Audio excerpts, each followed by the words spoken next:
Bienvenidos un día más a estos devocionales especiales, expositivos, que es en respuesta a muchas interrogantes y preguntas que vienen por el canal de YouTube. Si no te has suscrito, bueno, ¿qué esperas para suscribirte? Y el tema de hoy es la ansiedad en el cristiano.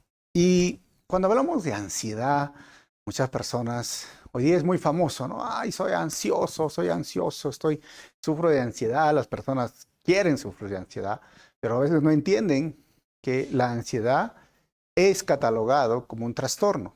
Y eso lo vamos a explicar. Pero, ¿a qué se refiere? ¿Los cristianos pueden tener ansiedad o no pueden tener ansiedad? ¿Qué es completamente un estudio respecto a lo que dice la Biblia? Pero también vamos a hablar un poco desde la parte profesional o científica. La ansiedad viene de muchas formas, hermano. Y es la excesiva preocupación por el mañana, por las cosas que tengo que hacer. No puedo ordenar a veces mis ideas y a veces ya se me complica hasta tener un tipo, lo que se llama un ataque de pánico. Pero vamos a empezar definiendo. ¿Qué es la ansiedad? Miren, definiríamos de una forma sencilla. La ansiedad es un mecanismo adaptativo natural que nos permite ponernos alerta ante sucesos comprometidos. En una cierta medida nos va a ayudar. O sea, un cierto grado de ansiedad proporciona un componente adecuado de precaución en situaciones especialmente peligrosas. Además, una ansiedad moderada puede ayudarnos a mantenernos concentrados y, sobre todo, para poder afrontar los retos que tenemos por delante. Anteriormente o antiguamente se hablaba de la ansiedad, algo negativo, pero, ¿sabes? Tengo tareas, tengo trabajo, ya llega el lunes, tengo que hacer, o sea, me mantiene activo, moderado, me ayuda, ¿no? Pero, esto no es negativo, esto está bien, porque necesitamos, para no procrastinar, necesitamos algo que nos ayude y esto está bien. Pero ¿cuál es lo negativo? Ahora yo les voy a explicar qué es la ansiedad en el lado negativo. Cuando la ansiedad se presenta en ausencia ahora de cualquier peligro evidente, ya es desproporcionado. O sea, no hay peligro, no hay situación, no hay problema, no hay mañana, pero ya está presentándose. ¿Qué más? Cuando la persona se siente paralizado con un sentimiento de abandono y en general se produce un deterioro del funcionamiento psicosocial y fisiológico, a lo que llamamos los ataques de pánico. ¿Y qué más? Cuando es tan intensa y duradera que interfiere con las actividades normales de la persona, entonces se la considera como un trastorno. ¿Y esto qué significa? Pues, como les dije, no puedo respirar, empiezo a temblar, empiezo a distorsionar, no puedo dormir, no puedo estar bien, no puedo relacionarme con mis pares o en casa. Esto ya es un trastorno, ya es un problema que tenemos que solucionarlo. ¿Y cómo? Vamos a explicar cómo, pero también quiero que a través de todo este pequeño estudio expositivo podamos entender lo que dice la Biblia en Primera de Tesalonicenses, capítulo 5, versículo 23, en la PDT, dice: nosotros oramos para que Dios mismo, el Dios de paz, los purifique completamente, para que pertenezcan solo a Él. También pedimos para que todo su ser, su espíritu, su alma y su cuerpo permanezcan siempre sin mancha para cuando el Señor Jesucristo regrese. Es muy importante esta salud en mi espíritu, en mi alma, en mi cuerpo. Es muy importante que nosotros aprendamos a descansar en la suficiencia de Cristo. Pero también tienes que entender que sí, como te hablo de la ansiedad, puede ser algo bueno que me ayuda a realizar mis tareas, mi trabajo, y es más mi responsabilidad, ya sea con la iglesia o en mi hogar o en mi trabajo. También hay algo negativo. Entonces, ¿cómo podemos encontrar un balance? Pues primeramente vamos a seguir identificando y reconociendo este tema. Y la pregunta sería entonces, ¿cuáles son los síntomas más comunes de la ansiedad? ¿Cómo sé si me está atacando? Miren, los síntomas mentales, que en los cuales sí hay que tener cuidado, es la preocupación constante. ¿Qué más? Cansancio, irritabilidad y problemas para concentrarse y sobre todo conciliar el sueño. Ahí ya estamos hablando de una ansiedad que necesita ser tratada y cuidada. ¿Y cuáles son los síntomas físicos? ¿Sabes? Son pulsaciones elevadas en el corazón, sudoración excesiva, tensión muscular, temblores, mareos y desmayos. Muchas personas dicen, sí, me paralizo, no puedo, siento que me ahogo, siento que no puedo más, y empiezo a sudar, a temblar en cualquier circunstancia. Como les dije, es una reacción natural ante algo, un problema, una amenaza. Está bien, puedo hacerlo, ¿no? Mi tarea, o tengo que llegar a la hora, o estoy saliendo atrasado, o sea, me ayuda, pero cuando ya es excesivo, o me paraliza, o me deja así, ya estamos hablando de un cuadro que necesita ser ayudado. Ojo, hermanos, vamos a ver ahora, ¿qué tipos de ansiedad son más comunes? No lo voy a describir en su totalidad, solo un poquito aclarar que este tipo de ansiedad ya necesita cuidado especializado, ¿no? Y algunos medicamentos dados por el psiquiatra. Por ejemplo, el trastorno de ansiedad generalizada. Este trastorno necesita medicamentos porque ya es algo excesivo. Ya tiemblan, ya sudan, ya no pueden hacer sus cosas normal. ¿Qué más? El trastorno de pánico o el ataque de angustia. Como les dije, son los ataques de pánico que los paralizan a muchas personas y no los dejan ni ir al trabajo, ni ir a la escuela, ni hacer nada. ¿Y qué más? El trastorno fóbico, ¿no? Tenemos fobias, pero este trastorno fóbico a veces te paraliza si es que es un perro, si es que es un animal o cualquier situación, no puedes hacer más, necesitas ayuda. El trastorno obsesivo compulsivo o el TOC o el TOC. Algunas personas tienen obsesiones bien, claro, sí necesitan tratamiento y, como les dije, medicamentos. Por ejemplo, algunas personas que se lavan la mano y se vuelven a lavar y no quieren darte la mano, muchas veces tienen este trastorno obsesivo compulsivo y sufren de ansiedad. Ustedes vieran, les paralizan en su vida diaria. ¿Qué más? El trastorno por estrés postraumático. Estos son los trastornos más conocidos referente a la ansiedad. Es importante que sepas que todos estos que te acabo de mencionar necesitan ayuda profesional especializada, que estamos hablando de un terapeuta, te derive a un psiquiatra para ayudar. Ustedes dirán, pero ahí va la pregunta, ¿no? ¿Y esto los cristianos lo tenemos, hermanos? Sí, sí, sí, sí. Porque la pregunta sería, ¿por qué los cristianos entonces tendríamos esos problemas? Se supone que ya Dios nos ha sanado, nos ha aliviado. 3 puntos, miren. Uno, que tenemos una naturaleza caída. Y esto afectó la genética con enfermedades, con vejez y muerte, como dice Génesis 5:3, un hijo conforme a la imagen de Adán. O sea, la genética, muchos de estos trastornos son genéticos, han sido transferidos de generación en generación. Entonces, ya está deteriorada y es una enfermedad fisiológica. Y el ser humano llegó a ser una fábrica de hacer maldad o pecados y que producen a la vez eventos traumáticos, como el TPT, ¿no? Es un evento traumático, una muerte, un suicidio, alguien que lo ven, la guerra, un abuso sexual, muchas cosas que pueden suceder. Número 2, vivimos en un mundo caído. ¿Qué pasó con este mundo caído? Afectó el medio ambiente y el sistema de gobernar, como dice en Romanos 8:22, y afectó la forma de hacer dinero y lucrar con la salud o las drogas. O sea, este mundo caído ha hecho que las enfermedades puedan crecer, contagiarse, o sea, y la salud es un tema de lucrar.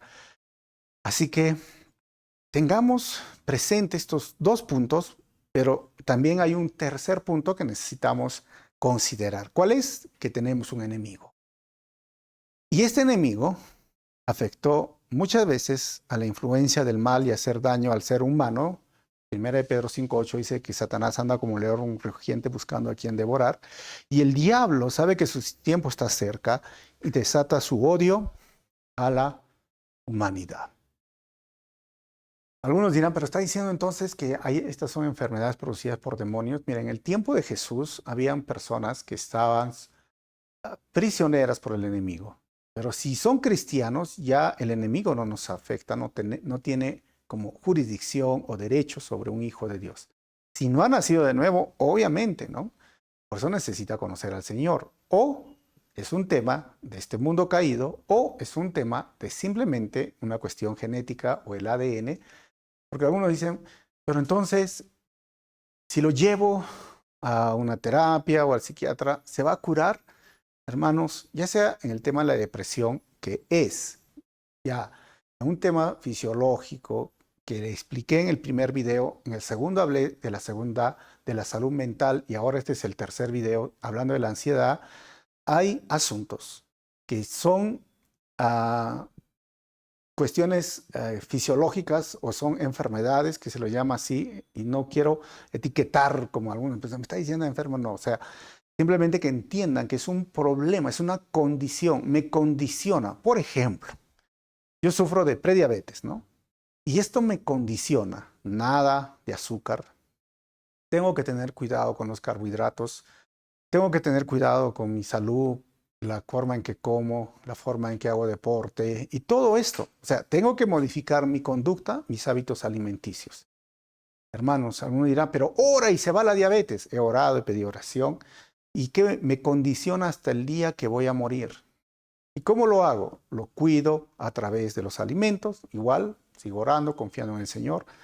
Le pido al Señor que me sane, no es que no le pide, pero es una condición de por vida, porque está en mi genética, es una enfermedad, es parte del mundo caído, mi ADN está corrompido, mi cuerpo está sufriendo las consecuencias del pecado original, está sufriendo las consecuencias de este mundo caído, y Satanás va a venir con sus flechas, con sus dardos para ponerme duda frente a eso. Entonces, estamos en este mundo, igual estas personas que tienen estos trastornos o algunas condiciones en su mente necesitan este cuidado y esta medicina de por vida. Algunos quizás no estarán de acuerdo porque algunos dirán, yo quiero que lo sane de una vez, ¿no? ¿De qué? De ese trastorno ansioso o ansioso depresivo. Yo quiero que lo sane de ese TOC, de ese TOC o de ese TPT. Puede mejorar, le puede ayudar su relación con el Señor, pero también tienen que aprender y entender y comprender lo que les estoy explicando, las 3 razones por qué sufrimos esto. ¿Y en qué me va a ayudar? A poder aceptar, poder cambiar mis hábitos como familia, porque, ¿sabes? Cuando me diagnosticaron la prediabetes, pues los hábitos de alimenticios de mi hogar cambió. Y algunos están, no, queremos azúcar, pero Coca-Cola, no sé, ¿no? La Fanta, qué rico, ¿sabes? No vamos a tomar, no más. Algunos dirán, yo tomo, pues puedes tomar, pero entonces tú tomas, yo ya no tomo. ¿Se dan cuenta? O sea, simplemente cambia la forma, nos acomodamos y disfrutamos la vida, las personas, el compañerismo, porque hay mucho que se puede hacer teniendo un tratamiento correcto. Porque si no, no vamos a entender a estas personas y algunos hasta los condenan y tratan de echar el demonio cuando es un tema fisiológico. Ahora, pregunta, ¿la Biblia menciona a personas con problemas de ansiedad? Miren, hermanos, hay muchos. Por ejemplo, Jacob en Génesis capítulo 32, cuando tiene que enfrentar a su hermano Esaú después de haberlo engañado y regresar después con sus esposas, estar con Labán. Todo este texto, capítulo, habla de la ansiedad, del problema que tuvo, de los miedos, los temores. Hasta él mandó a las mujeres y a los niños primero y tuvo un encuentro con el ángel. Ahí aprendió a confiar. ¿Se acuerdan que le golpeó la cadera?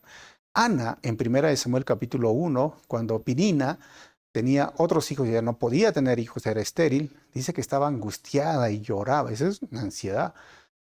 Y Dios escuchó su oración. Miren, Saúl, en 1 Samuel 13, el 9 al 14, sabemos que Saúl tuvo muchos problemas, pero uno de sus problemas fue la ansiedad, ¿sabían? No pudo resistir la presión y no esperó al profeta Samuel, y por eso su reino fue desechado, ¿no? Porque él hizo un sacrificio, acto que no le correspondía a él, porque no aguantaba. ¿Qué más? Esther, en el capítulo 4, recuerdan esta reina en el reino persa, ¿no? Tenía que presentarse ante el rey y si el rey no le estiraba el báculo, ella iba a morir. Pero la amenaza era que todos los judíos iban a morir un día. Había dictado o dado un dictamen este rey. Entonces estaba toda la noche sin poder dormir.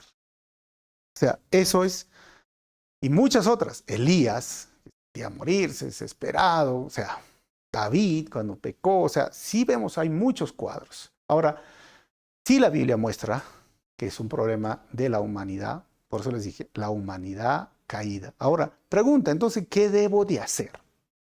¿Qué debo de hacer para mejorar estos problemas de ansiedad? Si es un tema que me...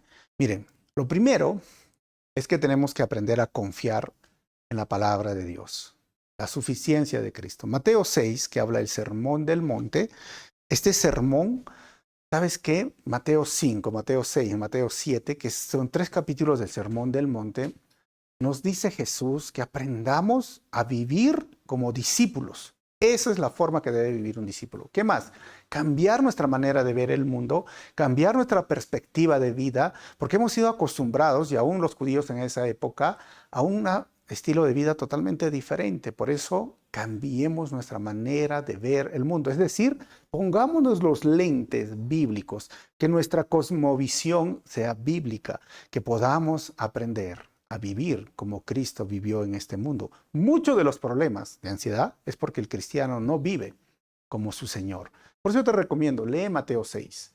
O sea, lee capítulo 5, versículos 6 y 7. ¿Qué más debería de hacer aparte de leer y estudiar la Biblia? Obviamente, muchos de los problemas de ansiedad en el cristiano es porque no entienden la gracia o por un pecado o por errores y grandes pecados que han hecho. Por ejemplo, David. Salmos 32, versículo 1 al 5, después de lo que cometió con su pecado con Betsabé y lo que hizo con Urías, él dice, oh, qué alegría para aquellos a quienes se les perdona la desobediencia, a quienes se les cubre su pecado. Sí, qué alegría para aquellos a quienes el Señor les borró la culpa de su cuenta, los que llevan una vida de total transparencia. Versículo 3. Mientras me negué a confesar mi pecado, mi cuerpo se consumió y gemía todo el día. Y miren, lo he remarcado, mientras me negué a confesar mi pecado, mi cuerpo se consumió y gemía todo el día. Esa es ansiedad, hermanos. Día y noche tu mano de disciplina pesaba sobre mí. Mi fuerza se evaporó como agua al calor del verano. Finalmente, versículo 5, finalmente, te confesé todos mis pecados y ya no intenté ocultar mi culpa. Me dije, le confesaré mis rebeliones al Señor y tú me perdonaste. ¿Y sabes qué dice el texto? Toda mi culpa desapareció y le he puesto blanco. Y hoy, estamos hablando como cristianos, ¿no? No estamos hablando de estos trastornos que he mencionado. En ese caso, corre al especialista y recibe una ayuda especializada. Pero si tú como cristiano dices, pues, pastor, yo siento esos síntomas, ¿no? Y queda detallado, tanto físicos como mentales. Ya hemos visto, uno, es porque a veces no tienes la cosmovisión bíblica. Dos, ¿sabes por qué? Por tus excesivos pecados o errores del pasado. Y hay un pensamiento en la cabeza, ¿en qué momento lo hice? ¿Por qué? Si yo sabía que no debía hacerlo, ¿por qué lo hice? Y esa culpa no los deja estar tranquilos a muchos cristianos. Por eso David dice, yo confesé y sabes, la culpa me fue quitada. ¿Y eso qué significa? Que tengo que aprender a vivir en la gracia. Dios, si tú le has pedido perdón a Dios, Dios ya te perdonó. Pero el problema es, ¿tú te has perdonado? Porque si tú te sigues latigando y diciendo en qué momento no hubiera hecho, ¿sabes qué? Todavía tú no te has perdonado. Aprende a perdonarte. ¿Y qué más? Vive en la gracia. ¿Qué significa la gracia? Que tú estás en los brazos del Señor, que tú eres salvo, no porque lo mereces, nadie lo merece, pero vivimos en la gracia. Y Pablo mismo, al perseguir a la iglesia y sentirse el peor de todos los apóstoles, él decía, yo vivo en la gracia y soy lo que soy por la gracia del Señor. ¿Y qué significa la gracia? ¿Sabes? Es darnos más allá de lo que merecemos. Es que Dios, por su gracia, pudo usar a Pablo, pudo usar a Pedro, pudo usar hombres como David, que a pesar de que cometieron no solamente el adulterio, sino matar al marido, al esposo de Betsabé, Dios los siguió usando. Usó personas que para nosotros, de nuestra perspectiva a veces legalista o del mundo, no los usaría, pero Dios los usa. Por eso Pablo decía, somos los más dados a lástima del mundo, la escoria del mundo. Pero Dios decidió escoger esto. ¿Para qué? Para que Él se glorifique. No eres tú, es Dios quien nos escoge y vivamos en la gracia. Si Él te escogió y si Él te dio ese don, vive en la gracia. O sea, líbrate de esa culpa, porque todos los pecados han sido borrados, porque somos nuevas criaturas en Cristo Jesús y todas las cosas viejas pasaron y no hay condenación para aquel que está en Cristo Jesús. Así que vive. Si has confesado tu pecado, pues vive en la gracia. Eres limpio, tu cuerpo, tu vida está limpio. Delante del Señor eres santo, eres santa. No importa lo que hayas pasado, porque miren, yo he tenido casos en consejería de personas que han pasado abortos, personas que han tenido sexo fuera del matrimonio terrible, o abuso, o muerte, o asesinato, suicidio, intentos de suicidio. Muchas cosas tienen que aprender a vivir en la gracia, ya no en el pasado, sino en el presente. Tu pasado es pasado, o el pasado ha sido borrado, eres nueva criatura. Así que vive en esa gracia y misericordia que el Señor te extiende hoy. Y lo siguiente, ¿qué puedo hacer? 1 Corintios capítulo 13, versículo 11 dice, amados hermanos, termino mi carta con estas últimas palabras. Estén alegres, crezcan hasta alcanzar la madurez, anímense unos a otros, vivan en paz y armonía. Entonces el Dios de amor y paz estará con ustedes. ¿Y qué significa esto? Muchos de los problemas de ansiedad, de falta de preocupación y todo, es porque hay relaciones rotas. Hay a veces relaciones con el ex, la ex, ¿no? O el ex, o con familia. Hermanos, aprendamos a solucionar, aprendamos a perdonar. Depende de nosotros estar en paz con todo el mundo. Ahora, ¿qué más puedo hacer? Juan, capítulo 11, versículo 25, dice, Jesús le dijo, yo soy la resurrección y la vida. El que cree en mí vivirá aún después de haber muerto. ¿Y qué significa este versículo? ¿Sabes qué significa este versículo? No le tengas miedo a la muerte. No le tengas miedo al mañana. ¿Qué va a pasar? Hay personas que viven así, muchas madres, ¿no? ¿Qué va a pasar si me muero y mis hijos cómo van a quedar? ¿Qué va a pasar si mi vida? ¿Sabes qué? Dios te dio a ti el día que ibas a nacer y Dios te dio ya antes de nacer el día que vas a morir. Lee el Salmo 139, dice, ni siquiera estaban diseñados todos mis días, pero tú o no había nacido, no había pasado algo, tú ya los habías diseñado todos. Descansa en el Señor. Y ¿sabes qué? El morir es ganancia. Jesús dijo, el que cree en mí aunque esté muerto, vivirá.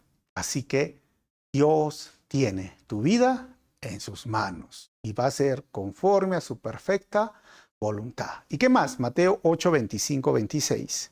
Los discípulos, hermanos, fueron a despertarlos. ¿Se acuerdan cuando estaban en el mar y vino esta tormenta? Señor, sálvanos, sálvanos, nos vamos a ahogar, gritaron. Versículo 26. ¿Por qué tienen miedo? Preguntó Jesús. ¿Tienen tan poca fe?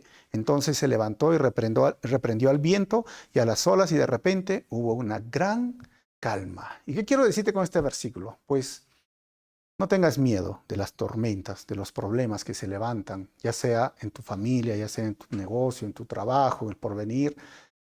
Jesús está en la barca. Jesús está contigo. Él no se ha ido. Él va a estar siempre en medio del valle de la sombra. Él va a estar. Él no ha dicho que te va a librar de esa tormenta. Él no ha dicho que te va a librar de ese valle de la sombra de la muerte, sino que Él ha prometido que va a estar en medio de esa circunstancia. Es más, el profeta dijo, ¿no? Aunque pase por el fuego, tú conmigo estarás. Aunque las aguas siento ahogar, tú conmigo estarás. Así que esa es la suficiencia de Cristo. Aprende a confiar y a descansar en sus promesas. Él no te va a soltar. Si eres oveja, Él te tiene en sus brazos. Y es capaz de dejar las 99 por irte a buscar a ti. Así que confía en el Señor. Y para terminar, mira, Filipenses capítulo 4, versículos 6 al 7, dice, no se preocupen por nada. En cambio, oren por todo. Díganle a Dios lo que necesitan y denle gracias por todo lo que Él ha hecho. Y así experimentarán la paz de Dios, que supera todo lo que podemos entender. La paz de Dios cuidará su corazón y su mente mientras vivan en Cristo Jesús. ¿Y qué significa esto? Pues aprende a confiar en Dios, pero ¿cómo? En oración. Ora, ora y ora. ¿Quieres preocuparte menos? Entonces, ora más. Confía en el Señor. Y recuerda que el miedo es lo opuesto a la fe. Ten fe, confía en las promesas del Señor. Entonces, eso es lo que tienes que hacer desde un punto de vista bíblico, cristocéntrico, bibliocéntrico. Pero preguntas, ¿qué debo de hacer entonces para mejorar en los problemas de ansiedad? Te lo voy a recordar lo que hemos leído. Cambia tu manera de pensar sobre la vida, Mateo 6. 2. Confiesa tus pecados, si tienes que confesarlos. Recibe el perdón y vive en la gracia del Señor, Salmos 32, 1 al 5. 3. Perdonen o arreglen una relación rota, 1 Corintios 13, 11. 4. Recuerda que Dios siempre está a tu lado, Mateo 8, 25, 26. 5. La muerte para el cristiano es en victoria. No le tengas miedo a la muerte, Juan 11, 25. Y 6. Ora y confía en las promesas de Dios, Filipenses 4, 6 al 7, haciendo ese resumen. Pero algunos dirán, ¿pero hay algunos otros tips para mejorar en la ansiedad? Pues sí, y rápidamente te los doy. ¿Cuáles serían para ayudarme? Ejercicio físico, tengo una vida. 30 minutos diario o 3 horas el fin de semana. ¿Qué más? Tiempo devocional. 15 minutos diario, hermanos. 10 a 15 minutos, 30 minutos lo mejor. Lee, ora, canta, alabanzas al Señor. Ora, habla con el Señor. ¿Qué más? Congregar, socializar. Es importante tener amigos cristianos, amigas, amigos del mismo sexo, amiga con amiga, amigo con amigo, por si acaso. Para que oren es mejor 2 que 1. ¿Y qué más? Consejería pastoral. O busca un mentor, una persona de experiencia en la iglesia, un líder, uno mayor, no sé, ¿no? O habla con el pastor. 5, comer saludable. La mitad de mi plato vegetales y tengo mis carbohidratos y mis proteínas, un cuarto, como ves, y un cuarto de plato, como ves en la imagen, ¿no? Es importante mantener una buena dieta. ¿Qué más? Si sufres de esos síntomas que tenemos, evita la cafeína, porque la cafeína acelera en muchas personas cuadros de ansiedad.